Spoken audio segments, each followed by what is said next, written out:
ఎంత ఓర్పు లేకపోతే కలియుగంలో భగవంతుడు కూడా ఉద్ధరించడానికి వచ్చి నిలబడగలడు.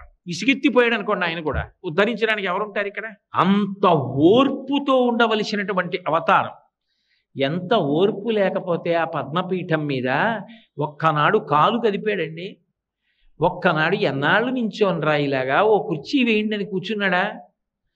పడుకున్నాడా? నాకు ఇంతే సమయమా, ఎన్ని వేల మందిలా వస్తూ ఉంటారా, ఎంతమందిని నేను చూడనరా అన్నాడా?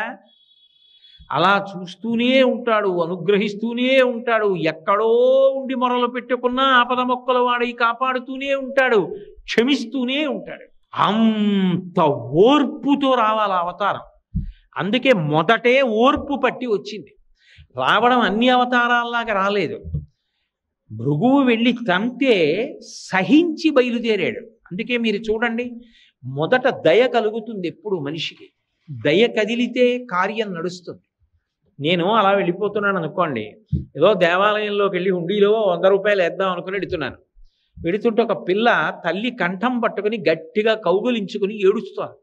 అమ్మా, అన్నం తిని 3 రోజులైంది, బయట వడగాట్పులు, ప్రేగులు తిరిగిపోతున్నాయమ్మా, ఆకలిస్తోందంటే మంచినీళ్లు తాగమంటావు, ఇవాళ మంచినీళ్లు తాగితే వాంతి అయిపోతోంది, ఏమన్నా పెట్టమ్మా అని కొడుతోంది తల్లిని. నాకే లేదు, నీకు ఎక్కడ పెట్టనే అంటోంది తల్లి. తల్లి ఏడిస్తే తట్టుకోగలరు, పిల్ల ఏడిస్తే ఎవరు తట్టుకోలేరు. ఎందుకంటే కపటం ఉండదు. అందుకే శంకరాచార్యులు వారంతటి వారు కనకధార చేస్తే పక్షి ఏడుస్తోంది అనలేదు, పక్షి పిల్ల ఏడుస్తోంది అన్నారు. విహంగ శిశం విషణ్ణే దుష్కర్మ ఘర్మమనీయ చిరాయ దూరం నారాయణ ప్రణయని నయనాంబువాహ అన్నారు. వెంటనే 100 రూపాయలు హుండీలో సాయంకాలం ఇయ్యచ్చు. గబగబా పక్కనున్న దుకాణంలోకి వెళ్ళి ఓ 2 రొట్లు కొని, 2 మంచినీళ్ళ సీసాలు కొని, ఓ 2 పళ్ళు కొని తీసుకొచ్చి ముందు ఆ చెట్టు కింద కూర్చొని నువ్వు తిని పిల్లకి పెట్టవమ్మా అని అవి ముందు ఆ తల్లికి పిల్లకి ఇచ్చి పెడతానా వెళ్ళనా? నా దయ కలిగింది, నా దయ కదిలింది. అసలు ఆ పరిస్థితిని చూడగానే అబ్బా బాబోయ్ ఇంత దారుణంగా ఉన్నారే అని దయ కదిలితే అక్కడకు రావాలి అని నాలో ఉన్నటువంటి ఒక క్రియ కదిలింది. ఒక పని చేశాను. ముందు కనపడని దయ కదులుతుంది, కనపడేటటువంటి కర్మ నడుస్తుంది. దయ కదలకపోతే కర్మ ఎలా నడుస్తుంది? ఈశ్వరుడు భూమి మీదకి రావాలంటే ముందు ఆయన దయ కదలాలి. ఎవరా దయ? అమ్మవారే. వేదాంత దేశికులని మహానుభావులు వారు అందరిలాగా లక్ష్మీ శతకము అలా శతకాలు చేయలే, ఆయన దయాశతకము అని చేశారు. ఆ శతకం పేరే దయాశతకం. దయాశతకం పరమాద్భుతమైన శతకం. ఇప్పటికీ పద్మావతి అమ్మవారి దేవాలయంలో అప్పుడప్పుడు అందులో శ్లోకాలు చదువుతూ ఉంటారు. అందులో ఒక అద్భుతమైనటువంటి మాట అంటారు. అమ్మ, అహమస్మి అపరాధ చక్రవర్తి. నేనెవరో తెలుసా? నేను చక్రవర్తినమ్మా. దేనికి? అపరాధములు చెయ్యడంలో నా అంత చక్రవర్తి లేడు. చక్రవర్తి అంటే విశేషమైనటువంటి ఐశ్వర్యం ఉంటుంది. నా దగ్గరే ఉందో తెలుసా? విశేష సంఖ్యలో చేసిన పాపాలు ఉన్నాయి, అన్ని అపరాధాలు చేశాను. అహమస్మి అపరాధ చక్రవర్తి త్వంచ గుణేన సార్వభౌమి. అమ్మా, నువ్వు సార్వభౌమురాలివి, నీ దగ్గరే ఉంది. మమ్మల్ని క్షమించడానికి కావలసినన్ని మంచి గుణాలు ఉన్నాయి. కాబట్టి నా అపరాధాలని నువ్వు క్షమించు తల్లి. కరుణే ఓ దయామూర్తి. అమ్మవారిని దయా అనే పిలుస్తారు. అందుకే దయ ఎక్కడుంటుంది మనిషికి? ఎవరైనా చెయ్యకూడని పని చేశాడు అనుకోండి, అలా ఓ పసిపిల్ల ఆడుకుంటూ వెడుతోంది, వెళ్ళి ఆ పసిపిల్లని గట్టిగా గిల్లేసి ఏడుస్తుంటే సంతోషపడ్డాడు అనుకోండి, నీకు దయలేదురా అని ఇలా చెయ్యో తలో చూపించారు. దయలేదురా నీకు, ఇట్లా ఆడుకుంటున్న పిల్లకి గిల్లి సంతోషపడతావు అంటారు. దయలేదా అని ఇక్కడ చూపిస్తారు. దయ ఎక్కడుంటుంది? పరమేశ్వరుడికి కూడా గుండెల్లోనే ఉండాలి. అందుకే ఈశానాం జగతోస్య వెంకటపతేర్ విష్ణోః పరాం ప్రేయసీం తద్వక్షస్థల నిత్యవాసరసికాం తక్షాంతి సంవర్ధినీం పద్మాలంకృత పణిపల్లవయుగాం పద్మాసనస్తాం శ్రియం వాత్సల్యాదిగుణోజ్వలాం భగవతీం వందే జగన్మాతరం అంటారు. ఆవిడ రెండిటిని ఏకకాలంలో చేస్తూ ఉంటుంది. అందరం అపరాధాలు చేసి పెడుతున్నాం. ఎవరో మహాత్ములు కొంతమంది, మీ వంటి వారు పుణ్యాత్ములు ధర్మాత్ములు భగవంతుడు సంతోషించేటట్టు వెళ్ళవచ్చుగాక, కానీ నా వంటి వారి సంఖ్య ఎక్కువ ఉంటుంది కదా. అధర్మం చేసిన వాడు, ఆర్తితో ఉన్నవాళ్ళు ఎక్కువ మందిని వెళుతుంటాం. వెళుతున్నప్పుడు భగవంతుడు ఏమిటి ఇంకా దీనికి అంతూ పొంతూ లేదా, రోజు రోజుకి పెరిగిపోతున్నారా అని విసుక్కోకుండా ఉండాలి అంటే ఓర్పు పెరుగుతూ ఉండాలి. అమ్మో, వేదాంత దేశికులు అద్భుతమైన మాట అన్నారు. సర్వసాధారణంగా ఆయుధాలని కూడా సానబట్టుకుంటారు. ఎందుకని అంటే అవి మొరటుగా అయిపోయాయి అనుకోండి, ప్రయోగించినప్పుడు పనిచేయద్దు. అందుకని వాటిని కూడా సానబట్టుకుంటారు. ఏదో ఇంట్లో కత్తులు చాకులు ఇటువంటివి సానబట్టుకున్నట్టు. సానబట్టుకోవడం ఎందుకు అంటే కూరగాయలు అవి తేలిగ్గా తరుక్కోవడానికి నా ఉద్దేశం, అన్య ప్రయోజనాలకని కాదు. కాబట్టి ఇంట్లో ఉన్న పదునైన పరికరములను సానపెట్టుకుని సిద్ధం చేసుకున్నట్టే ఈశ్వరుడు కూడా అప్పుడప్పుడు ఆయుధములను సానపట్టుకుంటూ ఉంటాట. చక్రం ఇటువంటివి. వేదాంత దేశికులు అన్నారు, అమ్మవారు నే పడతానులేండి అని ఆ ఆయుధాలు తీసుకుని దయతో సానబట్టిందిట. ఇప్పుడు దయతో సానబట్టింది కాబట్టి ఆ ఆయుధాలు వచ్చి తగిలినా మన నేను చెయ్యం. అది తీసి ఆయన ప్రయోగిద్దాం అనుకున్నా ఆయనకి దయ కలుగుతుంది. తక్షాంతి సంవర్ధిని. ఆవిడ ఇక్కడ కూర్చుని ఓర్పు పట్టండి, ఓర్పు పట్టండి, మరి కలియుగం కదా అని అలా చెప్తూనే ఉంటుంది. ఇంటి ఇల్లాలు మంచి మాటలు చెప్తోంది అనుకోండి, పోన్లిద్దరూ ఓర్పు పట్టండి మనవాళ్ళు కదా అంటోంది అనుకోండి, ఆయన ఉల్లాసంగా చేస్తాడు. మీకు ఎందుకంటారు ఇవన్నీ అని 10 మాటలు అందనుకోండి, అబ్బో ఇవన్నీ ఎక్కడ పడతానండి అని ఆయన అంటాడు.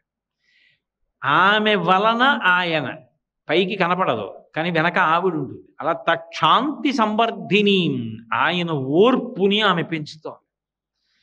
మన పట్ల వాత్సల్యం ఈశ్వరుడు చూపిస్తున్నాడు. అప్పుడు గోవు తన కడుపున పుట్టిన దూడని మాంసాహారి కాకపోయినా మావిని నాలుకతో నాకినట్టు మన పాపములను ఈశ్వరుడు తొలగించేస్తున్నాడు, తొలగించి కాపాడుతున్నాడు.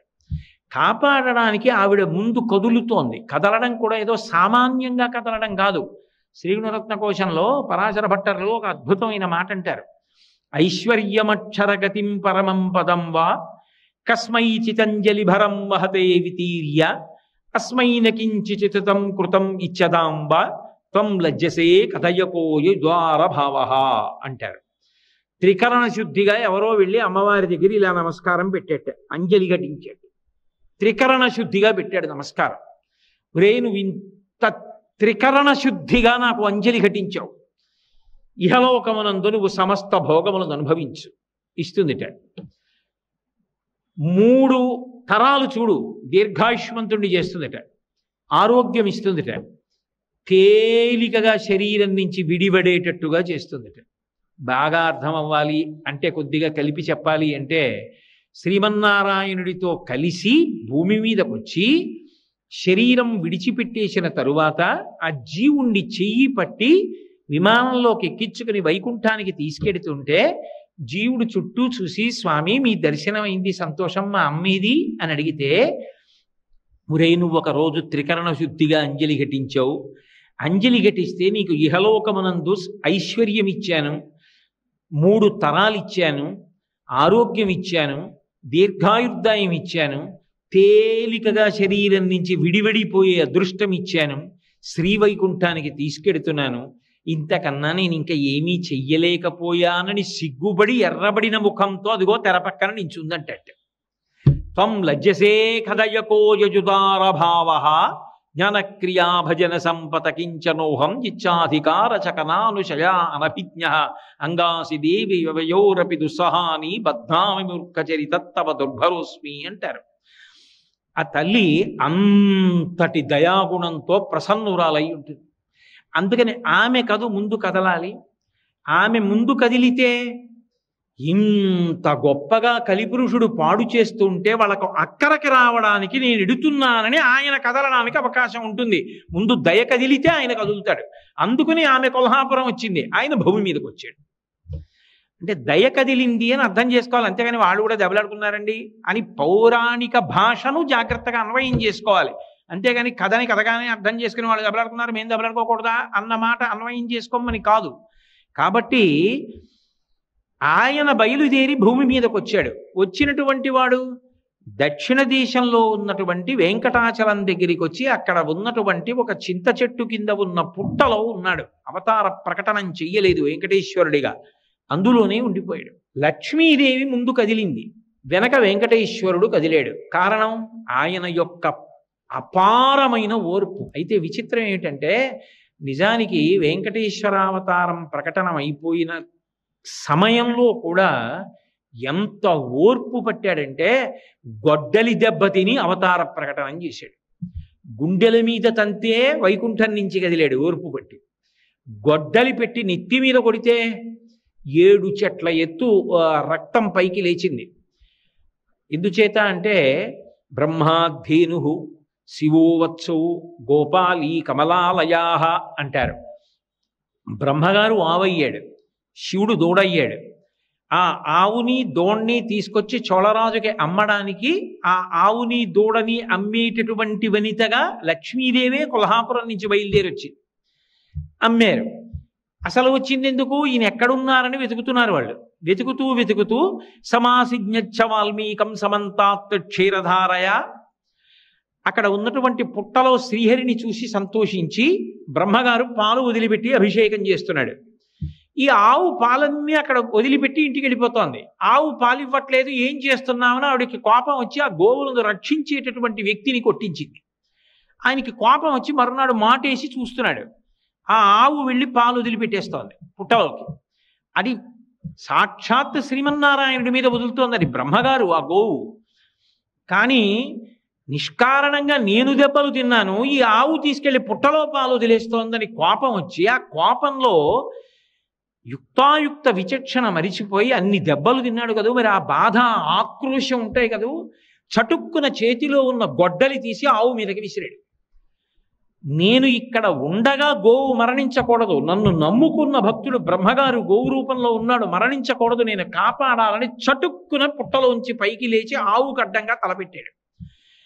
కుఠారాణాతి తీక్షణేన తాడితో వెంకటేశ్వర సప్తతాళ ప్రమాణేన రక్తస్ఫూర్తిరభూస్తథా. ఆ గొడ్డలి తగలగానే 7 తాటి చెట్లంత ఎత్తు నెత్తురు పైకి లేచింది. గొడ్డలి దెబ్బతిని అవతార ప్రకటనం చేశాడు. ఎంత ఓర్పు పట్టాలి! ఎవరి కోసం పట్టాడు అంటే కలియుగం ఆయన నిర్ణయించింది. అయ్యో, కలిపురుషుడి యొక్క ఉద్ధతి వలన వీళ్ళందరూ పాడైపోతారేమో, నేను అక్కడికొచ్చి కాపాడకపోతే ఎలా? అందుకని ఆయన బయలుదేరినప్పుడే ఇన్ని కష్టాలు పడి ఓర్పు చూపించాడు. నిలబడడంలో ఓర్పు చూపించాడు. రాత్రింబవళ్ళు అలాగే ఉండిపోయాడు. అందుకే మహాభారతంలో ఉద్యోగ పర్వంలో విదురుడు రాత్రివేళ ధృతరాష్ట్రుడితో మాట్లాడుతూ విదురు నీతి అని కొన్ని మంచి మాటలు చెప్తాడు. చెప్తూ ఓ మాట అంటాడు, క్షమించువానికని చాలమి పెట్టెదరు అయినంతలపన్ అనూన క్షమయ మెరయు తొలవు ఉత్తమ రూపంబు కోరువారు దల్తురుదాని అంటాడు. ఉన్న రూపం ఇంకా అందంగా ఉండాలి అంటే మంచి మంచి భూషణములు పెట్టుకుంటారు. అసలు పైకి కనపడనటువంటి భూషణములలో గొప్ప భూషణం ఏది అంటే ఓర్పు. ఆ ఓర్పు పట్టడం అన్నది ప్రయత్నపూర్వకంగా ఎవరు నేర్చుకుంటారు అంటే ఉత్తమమైన రూపం అంటే మంచి కీర్తి పొందాలనుకున్నవాడు ఓర్పు పట్టడం నేర్చుకోవాలి. రామాయణం బాలకాండలో కుశనాభోపాఖ్యానంలో వాల్మీకి మహర్షి అంటారు, అసలు క్షమాదానం, క్షమా యజ్ఞ, క్షమా సత్యం హి పుత్రికాః, క్షమా ధర్మ, క్షమా సత్య, క్షమయావిష్టితంజ. ఓర్పు పట్టడమే సత్యం, ఓర్పే దైవం, ఓర్పే సమస్తం. ఓర్పు లేనివాడు లోకంలో సాధించగలిగినది ఉండదు. ఎవడు ఓర్పు పట్టగలడో వాడే విజయాన్ని చిట్ట చివరికి సాధిస్తాడు. తులసీదాస్ గారు అంటారు, ధీరే ధీరే రేమన ధీరే సబగు చెహోయ్ మాలీసించే సౌకర్యే ఋతువాయే ఫలహోయ్ అంటారు. ఇవాళ మొక్క వేసి నేను రాత్రింబవళ్ళు నీళ్లు పోస్తే కుళ్ళిపోతుంది. అది పెద్దదయ్యే వరకు ఎదురు చూస్తే అప్పుడు అది కాయలు కాస్తుంది. ఓర్పు ఉండాలి. ఓర్పు లేకుండా ఏది సాధించలేడు మనిషి. ఆ ఓర్పు పట్టడం నేర్చుకోండి తప్ప కలిపురుషుడికి ఉద్ధతికి లొంగిపోయి తప్పు పనులు చేయడం కాదు. ఓర్పు పట్టి మనిషి ధార్మికంగా ప్రవర్తించడం నేర్చుకోండని చెప్పడానికి తాను అంత ఓర్పు పట్టినటువంటి అవతారం వెంకటేశ్వర అవతారం. అందుకే అటువంటి అవతారం ఈ లోకంలో ఇంకొకటి లేదు. వెంకటేశ సమో దేవో నభూతో నభవిష్యతి. అందుకే ఆ తల్లి లక్ష్మీదేవి ఒక మాట అడిగింది. వెంకటాచల మహాత్మ్యము అని చెప్పి తరిగొండ వెంగమాంబ గారు చేశారు. అయితే ఒక గ్రంథాన్ని పరిశీలించేటప్పుడు అది ఏ కాలంలో వ్రాయబడింది, ఎంత ప్రాచీనమైన గ్రంథం అన్నది ఎంత అవసరమో గ్రంథకర్త ఎంత శక్తివంతులు, ఎంత భగవదానుగ్రహ సంపన్నులు అన్నదాన్ని కూడా పరిశీలించవలసి ఉంటుంది. తరిగొండ వెంగమాంబ గారంటే సామాన్యమైన వ్యక్తి కాదు. ఆవిడ భాగవతం చదువుతుంటే తన కథ అయినా సరే వెంకటేశ్వరుడు రాత్రివేళ వచ్చి తూగుటుయ్యలలో కూర్చుని ఉయ్యాలా ఊగుతూ కళ్ళు మూసుకొని కొడుతూ వింటూ ఉండేవట. ఆవిడ భాగవతం చెప్తుంటే, ఆవిడ గ్రంథరచన చేసినవి చదువుతుంటే శ్రీ వెంకటేశ్వరుడంతటి వాడు చెవి ఒగ్గి వింటూ ఉండేవాడు. ఆయన వింటుండగా అది సత్యము కానిదనుకోండి, ఆయన ఎలా అంగీకరిస్తాడు? అంతటి మహాభక్తురాలు. ఇప్పటికీ సవికల్ప సమాధిలో ఉంది ఆవిడ. తరిగొండ వెంగమాంబ గారి పేరు మీద ఉన్నటువంటి పాఠశాల వరాహస్వామి గెస్ట్ హౌస్ వెనకాతలే ఉంది. అక్కడే బృందావనంలో ఉంది ఆ తల్లి. ఆవిడ రాత్రివేళ ఆనందనిలయం తలుపులు వేసేసిన తరువాత సొరంగ మార్గంలో వెంకటేశ్వరుడి దగ్గరికి వెడుతూ ఉండేది. ఒకప్పుడు ఆతీరాం బాబాజీ మఠానికి సంబంధించినటువంటి వాళ్ళు లోపల మాటు వేసి కూర్చుని ఆ తల్లిని చూశారు కూడా. అలా అంత శక్తి కలిగినటువంటి తల్లి, అంతటి మహోపాసకురాలు ఆవిడ. ఒక అద్భుతమైనటువంటి ఘట్టాన్ని ఇచ్చారు. పద్మావతి పరిణయం అయిపోయింది. అయిపోయిన తర్వాత లక్ష్మీదేవి వెంకటేశ్వరుడితో ఏకాంతంలో మాట్లాడుతూ ఒక మాట అంది.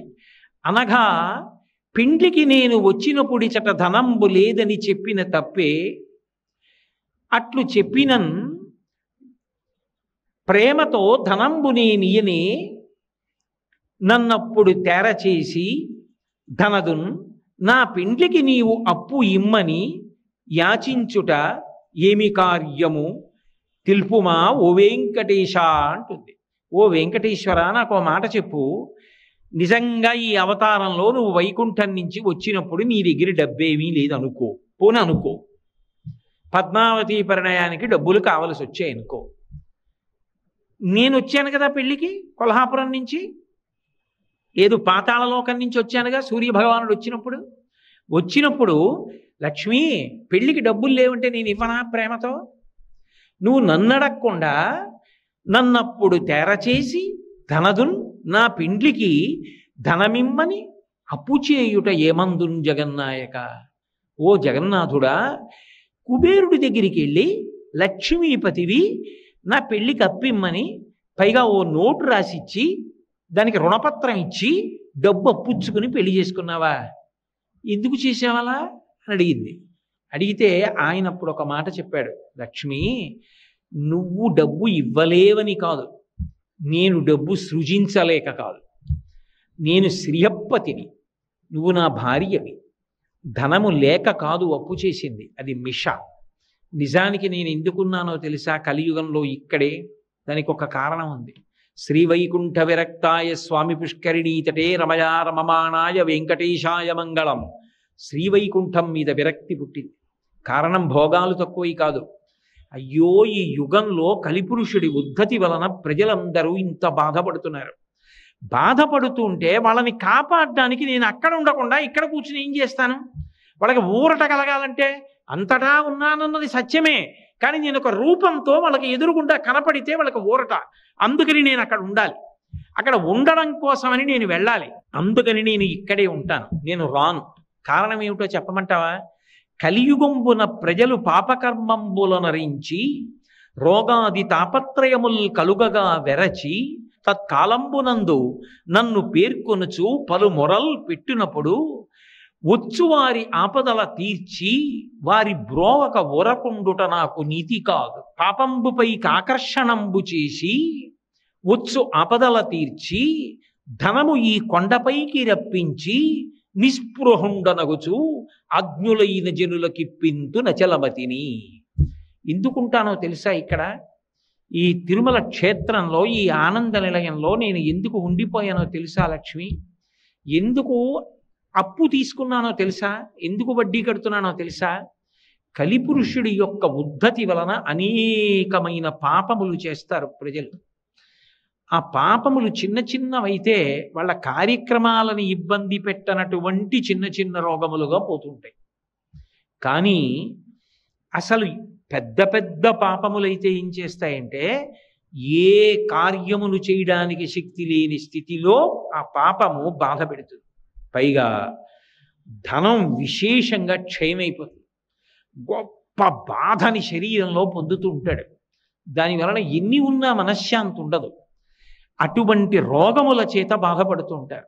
కలియుగంబున ప్రజలు పాపకర్మంబులనరించి రోగాది తాపత్రయములు కలుగగా విరచిత కాలంబు నన్ను పేర్కొనుచు పలు మొరలు పెట్టినప్పుడు ఆ రోగాలు కలిగి విశేషమైన బాధలు కలిగి అప్పుడు బాధ ఒక్కడే అనుభవించలేడు. అప్పుడు ఏం చేస్తాడంటే నన్ను తలుచుకుంటాడు. ఏడుకొండలవాడ వెంకటరమణ ఆపద ముక్కలవాడ అనాథ రక్షక నన్ను కాపాడవయా స్వామి, నిలువు దోపిడీ ఇస్తానంటాడు. ధనము ఈ కొండపైకి రప్పించి నిస్పృహుండనగుచు అజ్ఞులైన జనులకిప్పింతు నచలమతిని. ఎందుకుంటానో తెలుసా? ఇక్కడ ఈ తిరుమల క్షేత్రంలో ఈ ఆనంద నిలయంలో నేను ఎందుకు ఉండిపోయానో తెలుసా లక్ష్మి? ఎందుకు అప్పు తీసుకున్నానో తెలుసా? ఎందుకు వడ్డీ కడుతున్నానో తెలుసా? కలిపురుషుడి యొక్క ఉద్ధతి వలన అనేకమైన పాపములు చేస్తారు ప్రజలు.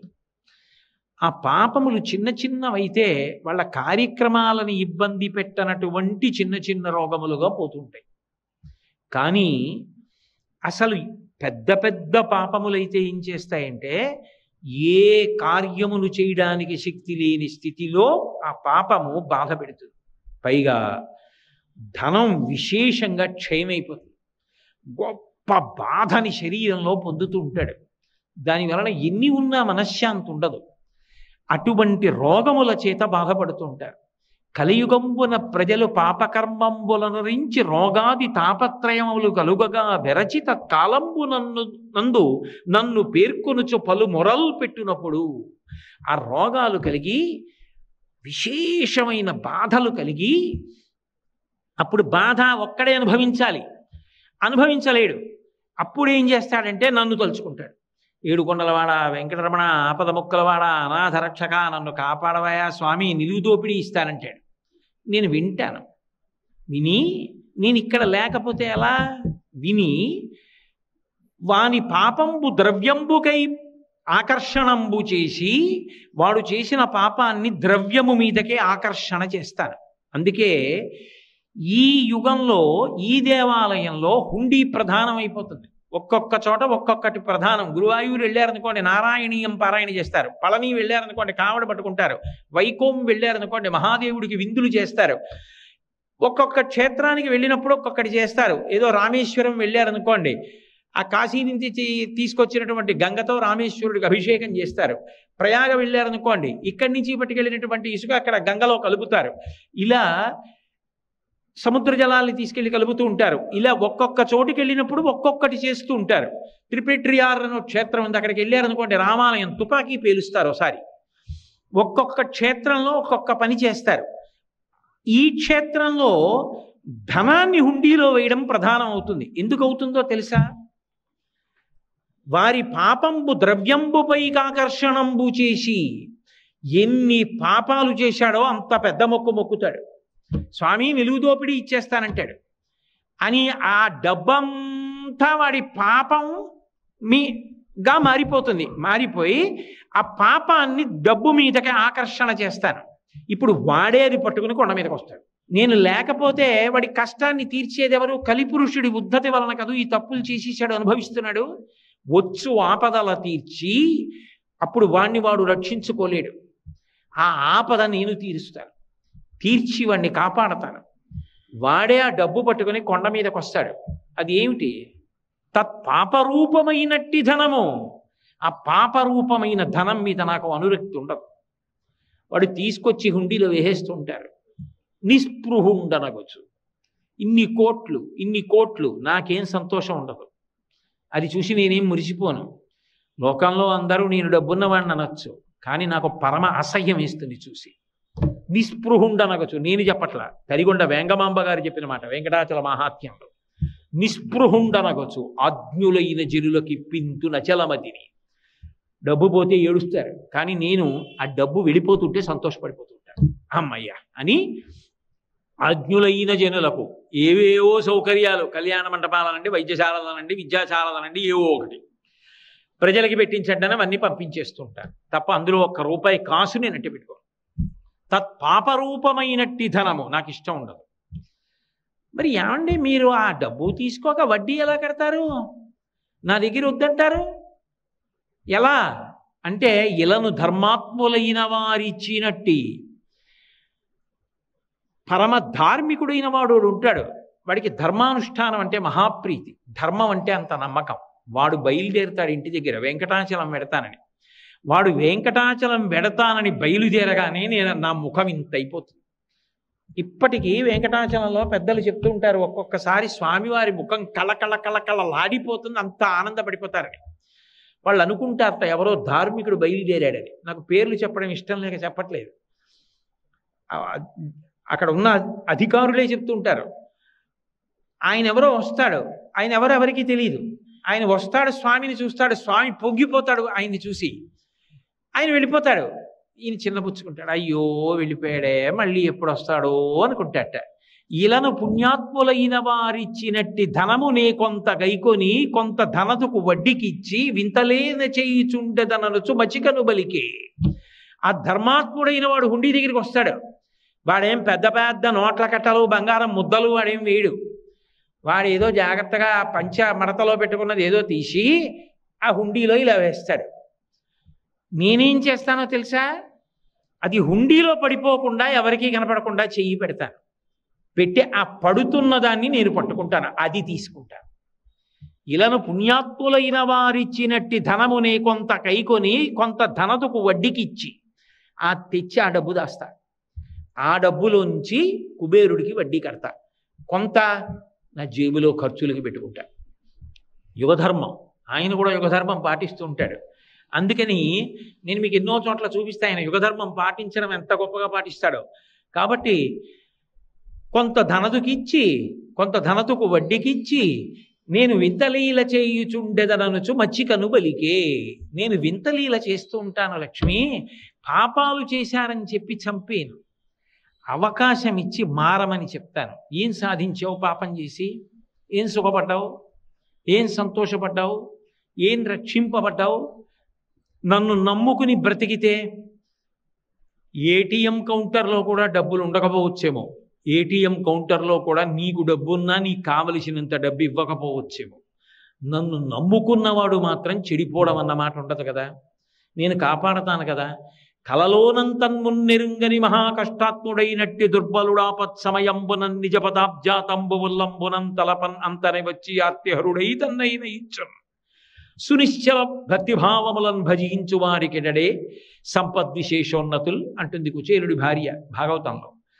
కలలో కూడా ఆయన పేరెత్తనటువంటి వాడు పిలిచినా కూడా ఆపదముక్కల వాడై పరిగెత్తుకొచ్చి రక్షిస్తుంటే ఆయన ఎందు భక్తితో ప్రవర్తించినటువంటి వాణ్ణి చూసి ఆయన ఎంత ఆనందపడిపోతాడు. ఆయన రక్ష ఉండగా నిన్ను ఏది పాడు చేస్తుంది? ఎందుకు ధర్మాన్ని వదిలిపెట్టి అవన్నీ పట్టుకు తిరుగుతావు చెప్పు? ఇప్పటికైనా మారు, అంతే తప్ప మళ్ళీ ఇప్పుడేదో రక్షించానని మళ్ళీ వెళ్ళి మళ్ళీ ఆ ధర్మం పట్టు కూర్చోకు. జీవితంలో మారడం నేర్చుకో, నన్ను తెలుసుకో, నన్ను పట్టుకో అని వాడికి ఉపదేశం చేస్తాను. వాడి బుద్ధి మార్చడానికి ప్రయత్నిస్తాను, తల తీసేయను, తలలో మార్పు తేవడానికి ప్రయత్నిస్తాను. నేను ఇక్కడ ఉండకపోతే వాడికి ఆ ఊరట ఎలా వస్తుంది? ఆ ఊరట కల్పించడం కోసం నేను ఇక్కడ కూర్చుంటున్నాను. కలిబాధమాన్ప తిరుమల కలియుగ వైకుంఠమనగ గైసేసిన మీ సలలిత కరుణాహృదయము కలలోనను మరువరాదు కంజదలాక్ష అంటారు. కలిబాధమాన్ తీర్చడానికి ఆయన వైకుంఠం నుంచి బయలుదేరి వచ్చి సర్వ సుఖములను అనుభవించవలసిన వాడు అంత కష్టపడి అలా నిలబడి అలాగే ఉండిపోయాడు. ఉండిపోయి నేనున్నాను అని కాపాడి ఎక్కడో ఎవడో పాపం చేసి ఆర్తి పొందినా సరే ఈసారికి నిన్ను కాపాడుతున్నాను, వద్దురా, నా మాట వినరా, అధర్మం జోలికి వెళ్ళకరా అని మనసు మార్చడం కోసమని వైకుంఠాన్ని వదిలిపెట్టి ఇక్కడికొచ్చి పద్మపీఠం మీద నిలబడిపోయాడు. అంత దయగలిగిన అవతారం ఎక్కడుంటుంది? అంతటి కారుణ్యమూర్తి ఎక్కడుంటాడు? అందుకే వెంకటేశ్వర అవతారంతో మిగిలిన అవతారాల్ని పోల్చి మాట్లాడడానికి అవకాశం లేదు అన్నారు. వెంకటేశ సమో దేవో నభూతో నభవిష్యతి. కాపాడడం ఒక్కటే కాదు, పుణ్యం చేయడం కష్టం కదా ఈ యుగంలో. కలిపురుషుడు పుణ్యం చేయాలి అంటే పెట్టుబడి పెట్టాలి, కాసేపు వచ్చి కూర్చోవాలి, కాసేపు వినాలి, కాసేపు శ్రద్ధతో చూడాలి. ఓ ఉత్సవంలో పాల్గొనాలంటే ₹1 ఖర్చు పెట్టాలా, ఓ గంట వచ్చి కూర్చోవాలా, కొన్ని రోజులు తెల్లవారుజామున నిద్ర లేవాలా, ఇవన్నీ పెట్టుబడి. ఏమీ చెయ్యకుండా రమ్మంటే పుణ్యం ఎక్కడి నుంచి వస్తుంది? రాదు జీవుడికి. నలుగుడు పడితే పుణ్యం వస్తుంది. చెరుక్కర్రైనా నలిగితేనే తీయని రసం వస్తుంది. ఏ నలుగుడు పడకుండా రమ్మంటే ఎక్కడి నుంచి వస్తుంది? అందుకని కలియుగంలో పుణ్యకర్మల కొరకు వెచ్చించమంటే వెచ్చించరు. కానీ నేను వాళ్ళకి ఒక గొప్ప పుణ్యాన్ని కట్టబెడతాను ఇక్కడ నిలబడి. ఏమి కట్టబెడతాను అంటే స్కంద పురాణంలో శ్రీ వెంకటేశ్వరుని యొక్క మూర్తిని దర్శనం చేసినంత మాత్రం చేత సకల తీర్థముల యందు స్నానము చేశాడని, అందరూ దేవతల్ని దర్శనం చేశాడని ఫలితాన్ని పొందడానికి అవకాశం ఉంటుంది. అంత గొప్ప దర్శన ఫలితాన్ని భక్తులందరికీ కట్టపెట్టడం కోసం కలియుగం కాబట్టి కలిపురుషుని యొక్క ప్రచోదనం మేరకి బుద్ధిలో వచ్చేటటువంటి వైక్లభ్యముల వలన చేసేటటువంటి పాపముల నుంచి మనుష్యుణ్ణి విముక్తుణ్ణి చేయడం కోసం వెంకటేశ్వర స్వరూపంగా మీరు ఇలా నిలబడండి అని ఎవరు అడగకపోయినా తనంత తానుగా ఆ భంగిమను నిర్ణయం చేసుకొని, ఆ ముద్రలను నిర్ణయం చేసుకొని స్వామి ఆ శేషశైలం మీద ఆనందనిలయ విమానంలో పద్మపీఠం మీద అలా నిలబడి ఉన్నాడు. అది కేవలంగా ఒక మూర్తి కాదు, దానిని దేవతా సంఘములు తయారు చేయలేదు, విశ్వకర్మ చెక్కలేదు. అది ఎవరు మీరు ఇలా ఉండండి అని ప్రార్థన చేస్తే పట్టిన భంగిమ కాదు. సాక్షాత్ శ్రీమన్నారాయణుడే లోకానికి అంతటికీ కూడా ఒక సందేశం ఇవ్వడం కోసమని, మౌన వ్యాఖ్య చెయ్యడం కోసం ఒక ప్రత్యేకమైనటువంటి ముద్ర పట్టి నిల్చున్నటువంటి మూర్తి అని మీకు వివరణ చేయడం జరిగింది.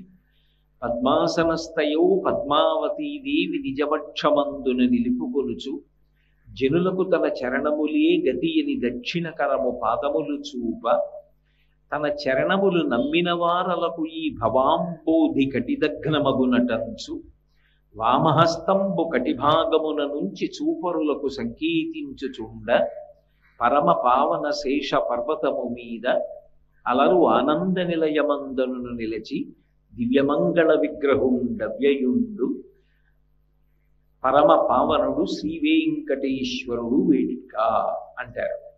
ఆ వెంకటేశ్వర స్వామి వారి యొక్క మూర్తి వైభవాన్ని చెప్తూ ఆయన నిలబడినప్పుడు కొద్దిగా ఎడం పక్కకి వంగినట్టుగా ఉంటారు. ముఖమున చిరునవ్వు స్పష్టంగా కనపడుతూ ఉంటుంది. మూతి ఏదో సున్నా చుట్టినట్టుగా ఉండి ప్రహృష్టవదనంతో ఉంటారు. ఎంతో సంతోషంగా ఉంటారు. బాగా పట్టి పట్టి చూస్తే 2 కన్నులు మూసుకుని ఉన్నారా అని అనిపిస్తుంది. ఆ ఊర్ధ్వపుండ్రములు కూడా అంతగా పెట్టబడి ఉంటాయి.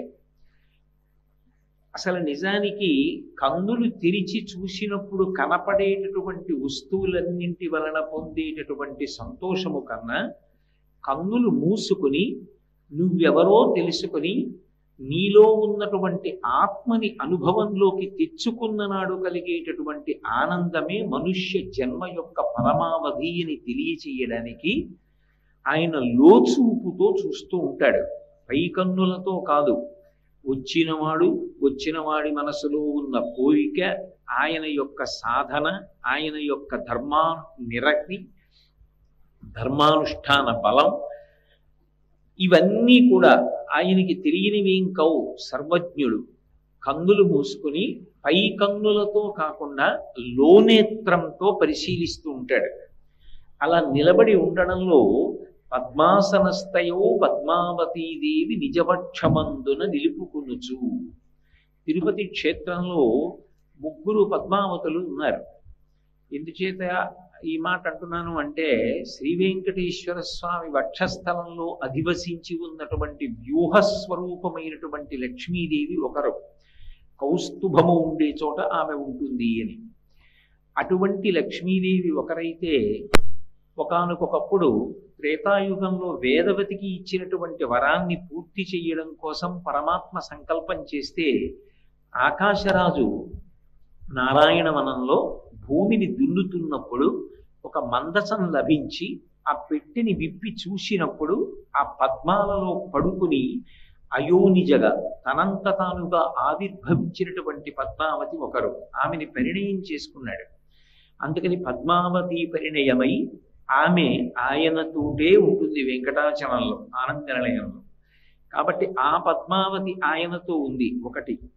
రెండవ పద్మావతి లక్ష్మీదేవి, ఎప్పుడూ ఆయనని విడిచిపెట్టకుండా ఉండేటటువంటి ఆయన శక్తి స్వరూపమైన నిత్యానపాయని అయినటువంటి శ్రీ మహాలక్ష్మి ఎవరు ఉన్నదో ఆ తల్లి ఒకప్పుడు కలియుగంలో ప్రజలని ఉద్ధరించడానికి స్వామివారు బయలుదేరి రావడానికి వీలుగా ముందు దయాస్వరూపిణి అయి కదిలి కొల్హాపురాన్ని చేరుకుంది.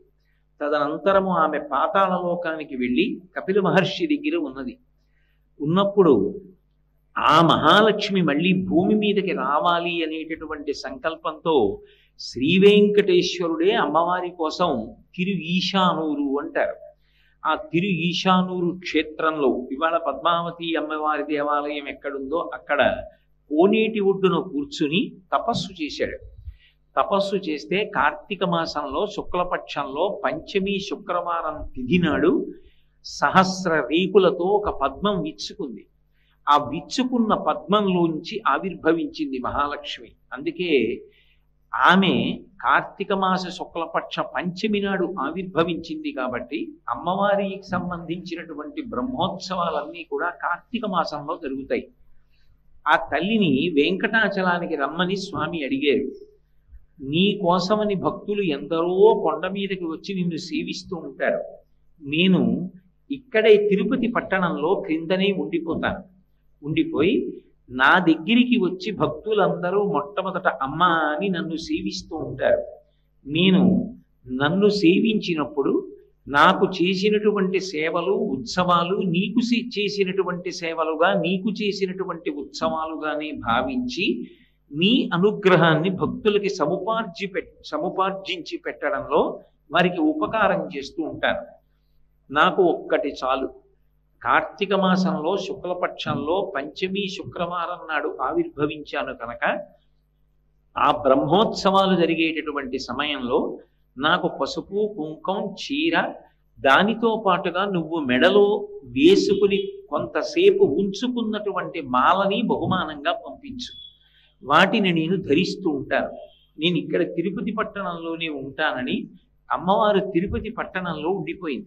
కాబట్టి అక్కడికి ఇద్దరు పద్మావతులు, ఆకాశరాజుకి భూమి దున్నుతున్నప్పుడు లభించిన పద్మావతి వెంకటేశ్వరుడి చేత పరిణయమాడబడినది ఒకటి. శ్రీ వెంకటేశ్వరుడు తపస్సు చేస్తే పద్మ సరోవరంలోంచి సహస్ర రేకులు కలిగినటువంటి పద్మము నుండి కార్తీక మాస శుక్లపక్ష పంచమి శుక్రవారము నాడు ఆవిర్భవించినటువంటి లక్ష్మీ స్వరూపం ఒకటి. వ్యూహలక్ష్మిగా స్వామివారి వక్షస్థలంలో కౌస్తుభమణి ఉండేటటువంటి ప్రాంతంలో ఆయనను ఆవహించి ఉండేటటువంటి లక్ష్మీ స్వరూపం ఒకటి. ఆమె కూడా పద్మావతి. అందుకని ఆయన వక్షస్థలమును అధివసించి ఉంటుంది తప్ప పక్కన ప్రకటనముగా అమ్మవారు ఉండదు. ఏకమూర్తిగా వెంకటాచలంలో స్వామి ఒక్కరే పద్మపీఠం మీద నిలబడి ఉంటారు. అమ్మవారు ఆయన గుండెలలోనే ఉంటుంది. అందుకే పద్మాసనస్థయౌ పద్మావతీదేవి నిజవక్షమందున నిలుపుకొనుచు తక్షాంతి సంవర్ధిని అంటారు. ఆవిడ దయాస్వరూపిణి. భగవంతుని యొక్క అపారమైనటువంటి దయకు ఆమె సంకేతం. మిగిలిన అవతారాలకి శ్రీ వెంకటేశ్వర అవతారానికి ఒక ప్రధానమైనటువంటి వ్యత్యాసం. పాపమునందు అనురక్తి బాగా పెరిగిపోయి అధర్మాచరణం చేస్తూ జనులను హింస చేసేటటువంటి వాళ్ళని ఇంకా లక్షల మందిని కూడా తెగటార్చేసాయి శ్రీ మహావిష్ణువు యొక్క అవతారములు. ధర్మ వ్యతిరేకమైనటువంటి నడవడిని ఆయన అంగీకరించలేదు. ఎందుకనంటే అసలు భగవంతుని యొక్క ప్రధానమైన లక్ష్యమే ధర్మ సంస్థాపన. మీతో నేను చెప్పడం జరిగింది. యదా యదా హి ధర్మస్య గ్లానిర్భవతి భారత అభ్యుత్థానమధర్మస్య తదాత్మానం సృజామ్యహం. అసలు భగవంతుని యొక్క ప్రధానమైన లక్ష్యము ధర్మ సంస్థాపనమే. అందుకే ధర్మాన్ని పట్టుకునే వాళ్ళు, ధర్మమునందు పక్షపాతమున్నవారు, ధర్మానురక్తి కలిగిన వాళ్ళు అంటే భగవంతుడికి అంతటి ప్రీతి. ధర్మ వ్యతిరేకుల యొక్క పీచ మనుస్తూ ఉంటాడు.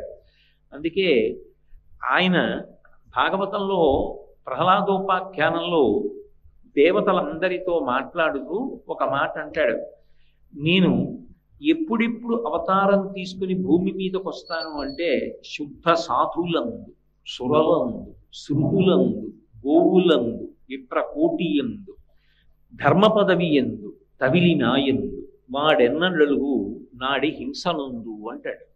ఆయన కొన్ని స్థానములు చెప్పాడు. వాటి జోలికి వెళ్ళి వాటిని పాడు చేయడానికి ప్రయత్నిస్తే నేను అంగీకరించాను. అవతలవాడు తప్పు చెయ్యకుండా మీరు ప్రార్థన చేశారు అని ఒక అవతారంగా వచ్చి నేను ఎవరిని సంహరించాను. వాడు తప్పు చెయ్యాలి. ఏ తప్పులు చెయ్యాలి? శుద్ధ సాధులందు, భగవంతుణ్ణి నమ్ముకుని బ్రతికేటటువంటి పరమ భాగవతోత్తముల జోలికి వెళితే నేను ఒప్పుకోను. భగవంతుణ్ణి సేవించిన కన్నా భాగవతోత్తముల్ని సేవించడం చేత భగవంతుడు ఎక్కువ ప్రీతి పొందుతాడు. అందుకే శుద్ధ సాధులందు, ప్రహ్లాదుడి జోలికి వెడితే వెంటనే నరసింహావతారం వచ్చింది.